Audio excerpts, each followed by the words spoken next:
Person to merchant मैं समझ रही हूँ, वहां पर आप माहिर है, उस बिजनेस को आप कैप्चर कर रहे हैं, वहां पर आपने लीडरशिप हासिल कर ली है।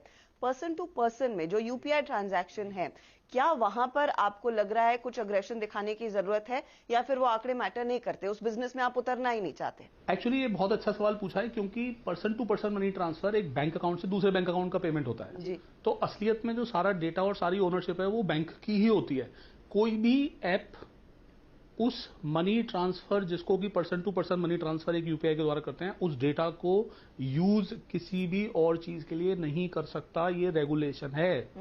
इन अदर वर्ड्स, हमारा इंटरेस्ट होगा कि लोगों को पेटीएम बैंक अकाउंट खुलवाएं और उसमें वो मनी ट्रांसफर करें, तो हमें उस डेटा की वैल्यू मिलेगी, हमें उस कस्टमर की वैल्यू मिलेगी। तो ये जो यूपीआई का बिजनेस है, जो कि एक तरीके से 0% एमडीआर 0% कॉस्ट का बिजनेस है, इसकी वजह से देश में डिजिटाइजेशन की क्रांति आई है, मोनेटाइजेशन की क्रांति इससे नहीं आएगी।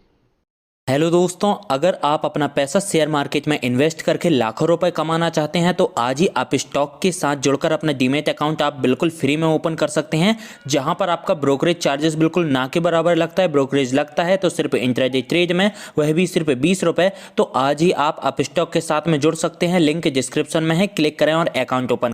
मोनेटाइजेशन की क्रांति पेटीएम पर है। वो तो देखिए सर, मैं आपको बता सकता हूँ, पेटीएम के पेमेंट के बिजनेस का रेवेन्यू सारी पेमेंट कंपनी के बिजनेस के रेवेन्यू से बड़ा है।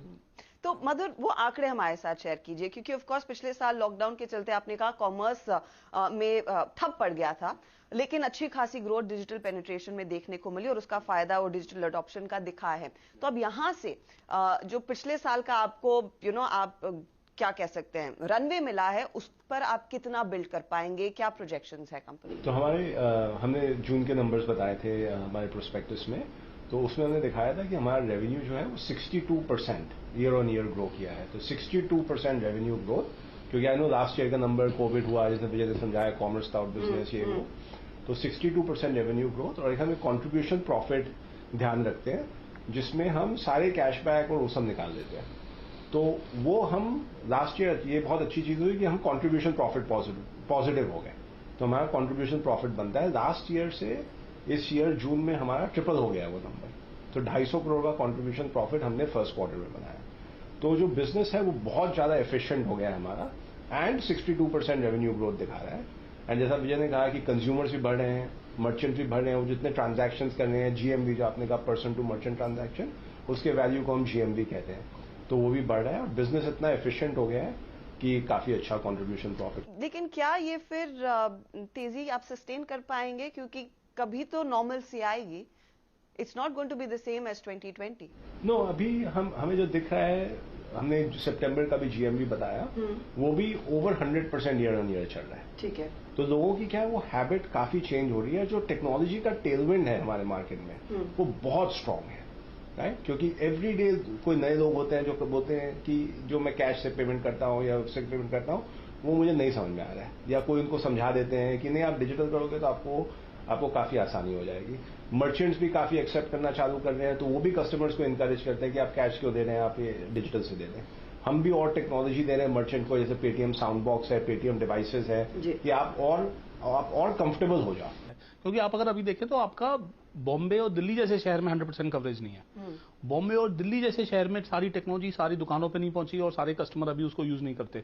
और ये यूज केस तो इतना ज्यादा हाई फ्रीक्वेंसी में है कि आपको हर दिन किसी ना किसी को पेमेंट करना होगा, यूटिलिटी पेमेंट करने पड़ेंगे, मनी ट्रांसफर जो हम बात करें वो करने पड़ेंगे।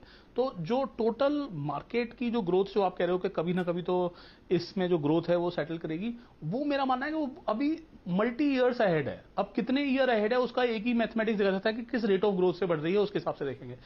मैं इनफैक्ट उसी पर आने वाली थी। अब ये जो दूसरी सर्विसेज आप लेकर आएंगे, चाहे वेल्थ मैनेजमेंट हो या फिर लेंडिंग हो, वो इस बिजनेस का कितना बड़ा हिस्सा बनेंगे? और मैं यहां पर वो मक्वायरी की रिपोर्ट कोट करना चाहूंगी। वो साफ कहते हैं कि जब तक आप लोग लेंडिंग नहीं करेंगे, शायद आप अपने बिजनेस को उतना स्केल नहीं कर पाएंगे।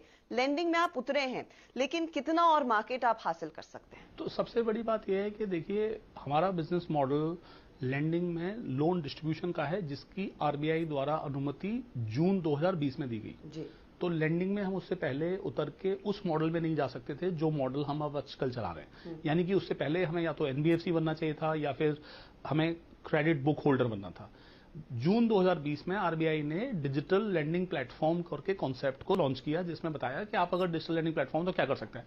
उस मॉडल के बेसिस पे मैं आपको बता सकता हूं जून से अभी तक के नंबर क्या है। हमने लास्ट फाइनेंशियल ईयर यानी मार्च क्वार्टर में 1.3 मिलियन लोगों को लोन दिए होंगे। अभी हमने सितंबर का अनाउंस कर दिया ना, सितंबर का अनाउंस कर दिया, तो उसमें हमने 28 लोगों को 28 लाख लोगों को 2.8 मिलियन लाख लोन दिए।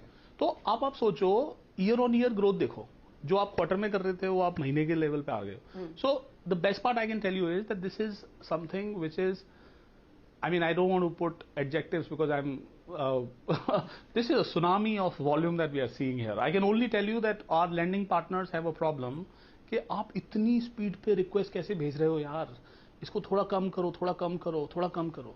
मतलब कुछ हमारे फाइनेंशियल सर्विसेज पार्टनर के हम सिग्निफिकेंट की कंट्रीब्यूटर बन गए हैं इतने छोटे दिनों में। और हम more and more financial services partner, चाहे वो बैंक के हों, एनबीएफसी हैं या म्यूचुअल फंड है या इंश्योरेंस है, उनके साथ पार्टनरशिप कर रहे हैं।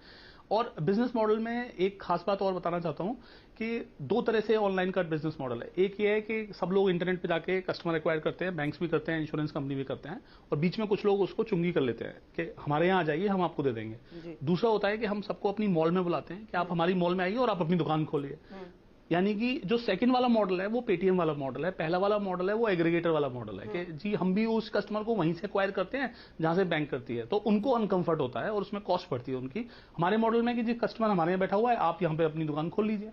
तो ये मॉडल अपने आप में एक, मैं इसको इसीलिए बोलता हूं कि ये होलसम मॉडल है, जीरो सम नहीं है। यानी कि हमारी जो आपने बात करी कि लैंडिंग का ग्रोथ क्या होगा, उसके 2 पैरामीटर हैं, कस्टमर इंटरेस्ट और पार्टनर का interest, and this is amazing. उससे इंटरेस्ट पैदा होता है और इंटरेस्ट से रेवेन्यू होता है। आप कह रहे हैं ऐसा तो नहीं है कि कंपटीशन नहीं उतरेगा, कंपटीशन भी अब रेवेन्यू मॉडल को चेंज कर सकता है। इस देश में क्रेडिट की अगर हम एक लाइन आइटम की बात करें, पेटीएम के बिजनेस मॉडल में पेमेंट, फाइनेंशियल सर्विसेज और कॉमर्स है, उसके अंदर क्रेडिट सिंगल लाइन आइटम की बात करें, क्रेडिट की इस देश की जितनी डिमांड और नीड है, मैं कहता हूं इस देश में 10 पेटीएम और 10 बड़ी बैंकें पैदा करनी पड़ेंगी और ज्यादा, जो टॉप 10 बैंक होंगी, तब जाके हम यहाँ पे ऑप्टिमम पे आ पाएंगे। अब क्योंकि आप लोग एक लिस्टेड एंटिटी हैं और सब लोग यही पूछते हैं, फिर आप लोगों का मोट क्या है? क्योंकि मार्केट जाहिर तौर पर कॉम्पिटिटिव है, आगे मोबीक्विक भी आएगा, तो आप कहेंगे पेमेंट बिजनेस इज द मोट? पेमेंट इज द मोट। आप ऐप अगर खोलेंगे तो पेमेंट के लिए खोलेंगे। हाँ, हमने अगर आपको पेटीएम पोस्टपेड पे किसी तरह से लोन दिलवाए रखा है, यानी कि जैसे आप खर्चा कर सकते हैं, तो आप पेटीएम पोस्टपेड से 10 जगह पे कर रहे होगे, तो आप लोन के कस्टमर बन रहे हो। मोट पेमेंट है, रेवेन्यू क्रेडिट में है। आई शुड ऑल्सो से कि जो भी आज का मोड होता है, अगर कोई कंपनी सोचे कि मेरा तो मोड बन गया और मैं 20 साल यही मोड पे चलाऊंगा, तो वो कंपनी नहीं सर्वाइव कर सकती। तो जो मोड है वो भी स्पेशली टेक्नोलॉजी कंपनी में आपको अपग्रेड करते रहना पड़ता है, राइट। तो आपने पूछा कि दूसरी कंपनी क्यों नहीं आएंगी, ऐसी भी कंपनी है जो सोचती है कि यूपीआई के ट्रांजैक्शन कर दिए, वही मेरी मेट्रिक है और वही मेरी मोड है, तो बहुत अच्छा है। आप वो सोच के चलो हम बाकी बिजनेस बना लेंगे। तो मोड भी हमें अपग्रेड करते रहना चाहिए। तो जैसे हमने वॉलेट का मोड है, वो वॉलेट के मोड से हमने भी अब बीएमपीएल का मोड, पेटीएम पोस्टपेड का मोड ऐड कर रहे हैं। मर्चेंट बहुत अच्छा क्यूआर यूज कर रहे हैं, बहुत बड़ा नेटवर्क है पेटीएम का, क्यूआर यूज कर रहे हैं, लेकिन अभी उस मोड को भी हम अपग्रेड कर रहे हैं। उसमें हम साउंड बॉक्स डाल रहे हैं, उसमें हम डिवाइसेस डाल रहे हैं। 13 लाख डिवाइसेस दे दिए हमने मर्चेंट को। आज तक कंट्री में ऐसा नहीं हुआ कि कोई कंपनी 2 साल में 13 लाख डिवाइसेस दे दिए मर्चेंट को। तो लेकिन वो मोड अपग्रेड करना पड़ता है। अगर आज भी हम बैठ के ये कहते हैं कि हमारे मर्चेंट तो बहुत अच्छे हैं, क्यूआर कोड यूज कर रहे हैं, तो हमारा मोड थोड़ा डाइल्यूट हो जाता है ओवर टाइम। तो वो आएंगे क्यूआर कोड से काफी मर्चेंट, लेकिन वो मोड को भी हमें अपग्रेड करते रहना चाहिए। वैसे ही जैसे हमने कहा कि हम ये बिजनेसेस करेंगे, फिर हम रेगुलेटेड बिजनेसेस में भी चले गए। आज के दिन में हम यही कहते हैं कि सिर्फ पेटीएम से एक ही पैसा रख सकते हैं कि वॉलेट, तो वो नहीं चलता। वो चलता अच्छा, लेकिन वो ओवर टाइम खराब होते जाता। तो हमने उसमें बैंक भी ऐड कर दिया। तो वो जो कैपेबिलिटी है पेटीएम की कि एक तरफ हम मोड अपना अपग्रेड करते रहेंगे, रेगुलेटेड बिजनेसेस भी चलाएंगे, खुद की टेक्नोलॉजी बनाएंगे। ऐसा नहीं है कि हम सिर्फ एनपीसीआई की टेक्नोलॉजी पे अपनी कंपनी बना देंगे। हमने खुद की टेक्नोलॉजी बनाई कि कंज्यूमर से अगर मर्चेंट वॉलेट से पेमेंट कर रहा है तो सिर्फ हमारी टेक्नोलॉजी पे चलता है वो ट्रांजैक्शन। तो खुद की हम अब टेक्नोलॉजी भी बनाएंगे। तो वो मोड को अपग्रेड करते रहना चाहिए, और वही मोड अच्छा है जो उस मोड को आप अपग्रेड कर सको, राइट। तो वो हमारा की पॉइंट है। द फैक्ट कि आप एक प्लेटफॉर्म है और आपके प्लेटफॉर्म पर आकर लोग कई सारी सेवाएं हासिल कर सकते हैं, उसका इस्तेमाल कर सकते हैं। Vijay, aren't you juggling too many balls at the same time? क्योंकि आपका जो कोर था वो पेमेंट था, वहां पर आप अच्छा खासा ग्रोथ हासिल कर पा रहे थे, या फिर ये इनएविटेबल था यहाँ से वो और ऊंचाई पर जाने के लिए? बहुत अच्छा शब्द है, inevitability is the correct word. तो ब्यूटी क्या है कि दुनिया जो है वो टेक्नोलॉजी प्लेटफॉर्म पे आ रही है और वहां पे इकोसिस्टम की वैल्यू है। पॉइंट कंपनीज जो अपने आप को एक प्रोडक्ट कंपनी बना के रखेंगी, उनकी जो हमने अभी बात करी मोट, वो सस्टेनेबल है ही नहीं। You cannot be successful by building one use case on your platform, whether it is UPI money transfer, whether it is single payment type, and that is not.